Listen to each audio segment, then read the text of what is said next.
On parle beaucoup d'abondance en ce moment. On la désire, on la visualise, on cherche à l'attirer.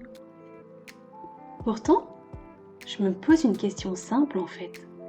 Sommes-nous réellement prêts à recevoir ce que nous demandons ?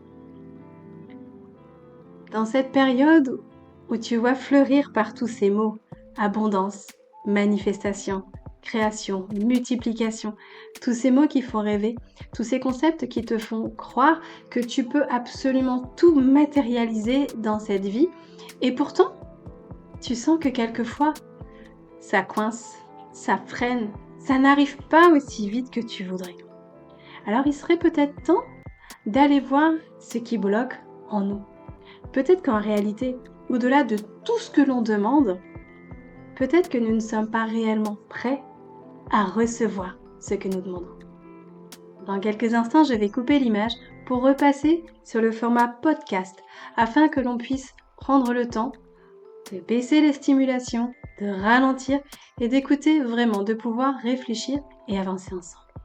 On va explorer ensemble plusieurs thèmes pour voir les subtilités qui se cachent entre ce que l'on demande de tout notre cœur et ce qui se joue réellement derrière.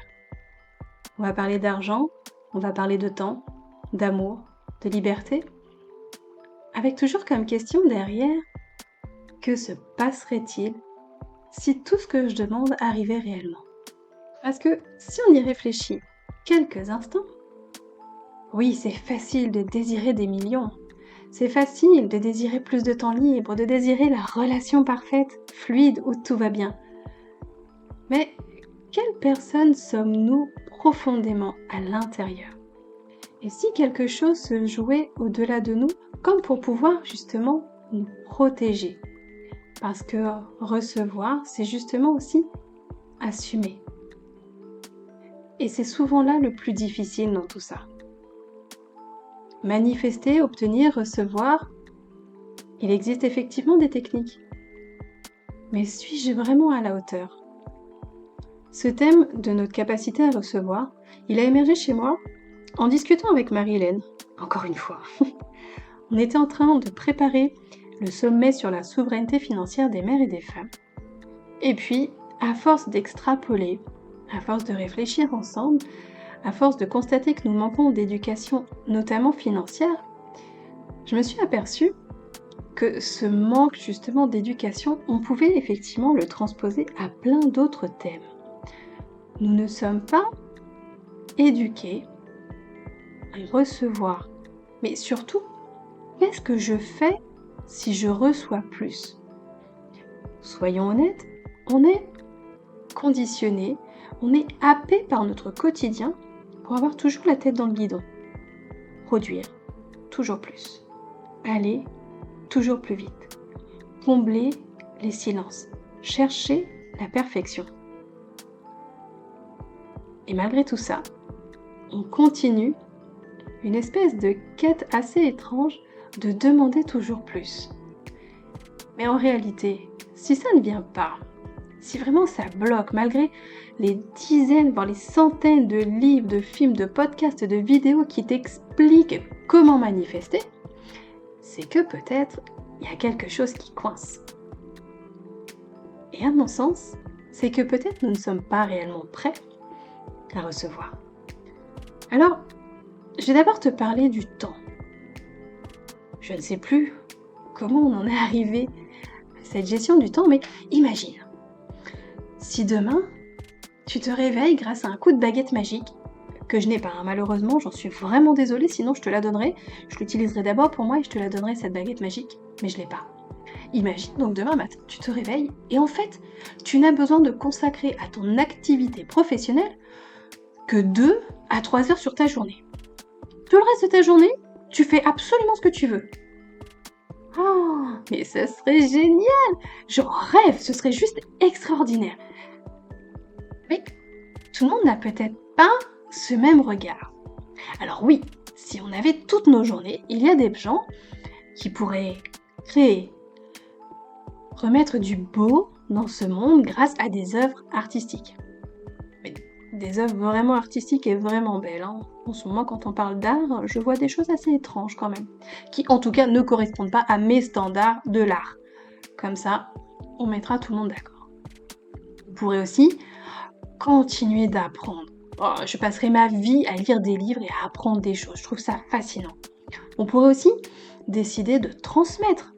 Ce serait du temps pour pouvoir partager avec nos proches, nos amis, nos familles ou même des moins proches. Grâce à Internet, on peut parler à des personnes qui sont à l'autre bout de la Terre. C'est extraordinaire. On pourrait aussi tout simplement prendre le temps de ralentir, de se remettre un petit peu au rythme de la nature, de contempler ce qui se passe. Mais tout le monde ne va pas voir ce temps libre de la même façon. Quand on n'a pas un minimum...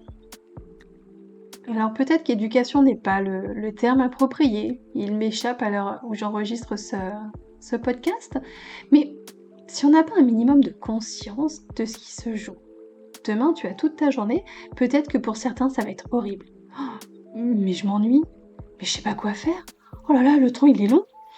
Donc peut-être que certains vont, au lieu d'investir ce temps pour faire des choses qui les nourrissent, ils vont simplement dilapider le temps. Ils vont chercher à le faire passer sans aucun intérêt. Donc ça va être peut-être scroller encore plus longtemps sur leur téléphone, regarder des émissions qui vont bien attaquer leur cerveau quand même, faut dire ce qui est. Bref, devenir complètement lobotomisé par les écrans. Peut-être que certains vont absolument vouloir fuir ce calme, ce temps libre. Encore une fois, c'est cette notion de si je ne sais pas quoi en faire, je ne vais pas l'accueillir ce temps, je vais le dilapider, je vais attendre que ça passe et je vais me plaindre parce que je m'ennuie.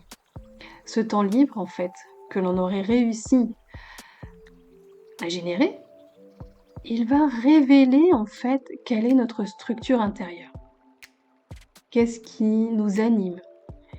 Et on se rend compte, rien qu'avec le temps, que cette abondance, en fait, elle nous oblige à une chose, c'est à nous responsabiliser, à nous gouverner et à investir pour que ce temps soit mis à profit, qu'il ne soit pas perdu inutilement. Donc, quand on parle du temps, ça serait peut-être une bonne chose de voir si déjà on a appris à habiter vraiment ce temps, ce vide, sans chercher forcément à le combler.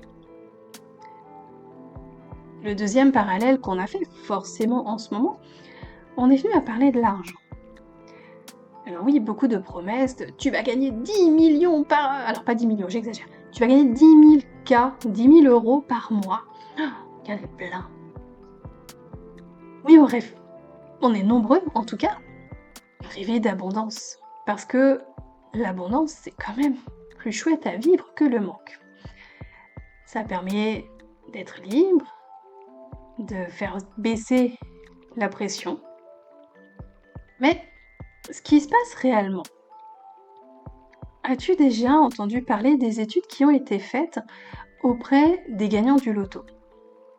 On s'imagine tous un jour être l'heureux gagnant de cette loterie, voir les millions affluer comme ça d'un coup sur notre compte en banque.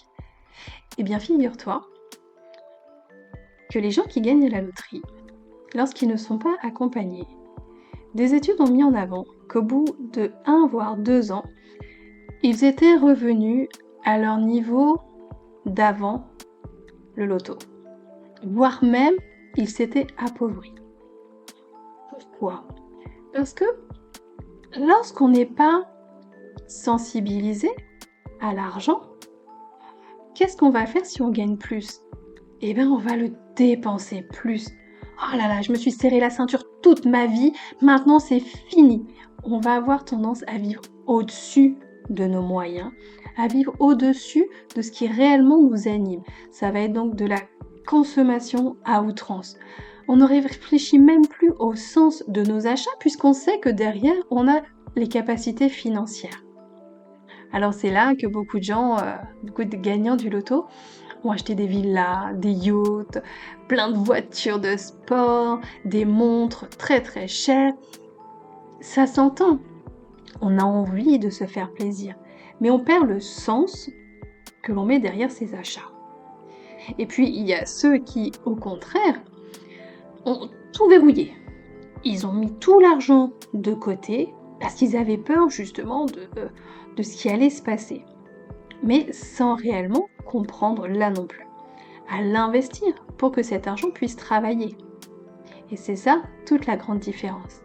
Et puis, ce qu'il faut surtout comprendre avec l'argent, c'est qu'en fait, il amplifie ce que nous sommes.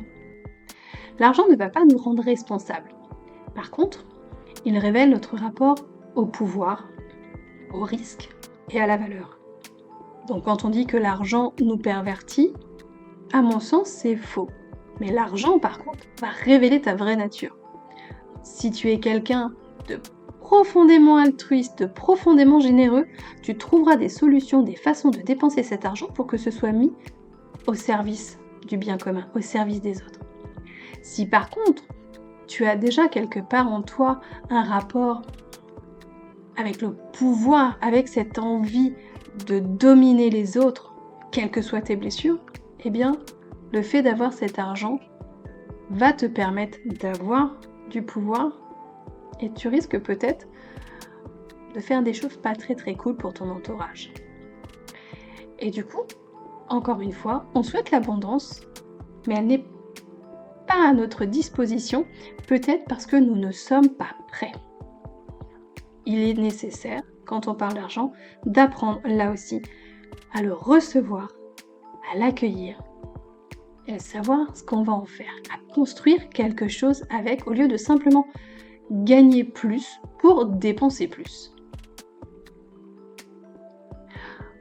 Autre thème fort intéressant également, on souhaite tous du plus profond de notre cœur, je pense, une relation amoureuse idyllique. Et pourtant, là aussi, on a beau essayer de la manifester, ça coince. On est peut-être enfermé dans une relation qui ne nous plaît pas. Peut-être qu'on est célibataire, qu'on cherche à attirer l'âme sœur, et ça ne vient pas. Peut-être que si cette relation idyllique arrivait, si tu n'es pas la personne idéale pour l'accueillir, tu risques peut-être de détruire cette relation qui pourrait se présenter à toi. Parce que dans une relation, forcément, on est deux. Donc, ce n'est pas seulement la personne que tu rencontres qui va faire que ta relation va être extraordinaire. Il faut que toi aussi, tu aies développé suffisamment de qualités, de compétences pour que l'autre personne que tu vas accueillir dans ta vie puisse se sentir bien accueillie. Donc, souhaiter une relation en y mettant plein de rêves, plein de possibilités, et en se disant surtout, bon, une fois que l'autre personne sera là, allez, je vais me mettre au sport, parce que bon, j'ai peut-être quelques kilos à perdre. Bon, là, j'apprendrai peut-être à gérer les conflits et à parler un peu mieux. En fait, ça n'arrivera pas, puisque tu n'as pas commencé ces changements. Donc, deviens déjà la personne que tu as envie d'être dans cette relation à venir. Peut-être que les choses vont changer. Et alors, bien évidemment, tu me connais un petit peu quand même. Tu sais qu'ici, moi, je parle de grossesse, je parle de naissance. Et en fait, je me sers surtout de ce prétexte de l'accouchement pour t'aider à cheminer vers une vie différente. Une vie où tu reprends vraiment ta vraie place. Une vie où on se responsabilise. Alors, quand on parle d'accouchement, nombreuses sont les femmes aujourd'hui qui souhaitent un accouchement dit physiologique. Un accouchement dénué de médicalisation, un accouchement où elles sont actrices du travail. Ce qui est formidable, c'est que la nature, qui elle, pour le coup, est vraiment généreuse et abondante, elle nous a tout donné. Elle nous a donné un corps qui est capable de vivre un accouchement physiologique, naturel, tu l'appelles comme tu veux. Elle nous a donné aussi une intelligence hormonale d'une extrême finesse. Et elle a même été cool, la nature, elle nous a donné une puissance incroyable. Cependant, même ce que la nature nous a donné, cette abondance, elle nécessite elle aussi une préparation. Mais la physiologie, elle exige en retour que tu maîtrises certaines compétences. Notamment, ça exige que tu sois pleinement confiante, que tu fasses entièrement confiance à ton corps, à tes capacités, que tu fasses confiance à ton bébé aussi pour vivre cette étape extraordinaire. Ça exige aussi que tu saches te mettre en sécurité. Ça exige aussi un travail de préparation pour venir déconstruire tout ce que tu as entendu auparavant. Il faut que tu sois accompagné pour te préparer à cette capacité que tu as en toi, mais qu'on a souvent bien enfouie, de traverser cette intensité. Et la question, là, elle se pose, sommes-nous culturellement préparés à soutenir cette naissance? Ou bien, avons-nous surtout appris à contrôler, à anticiper et à anesthésier? Je fais tout de suite une parenthèse. La médicalisation n'est pas du tout une ennemie. Merci la médecine, merci la science pour tout ce qu'elle nous apporte. Je voudrais juste que, pour l'accouchement, cette médicalisation ne soit qu'un filet de sécurité et pas une automatisation.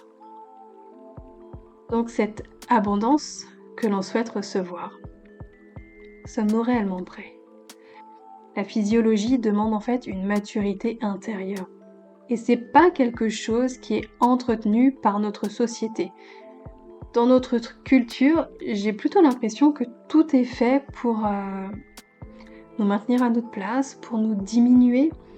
Ce ne sont pas les valeurs, les compétences en tout cas nécessaires à recevoir plus. Je voudrais qu'on prenne un instant, là, maintenant, juste pour faire une pause et ralentir. Prends une profonde inspiration et expire. Prends le temps juste de quelques secondes de silence pour intégrer un petit peu ce qui vient d'être dit.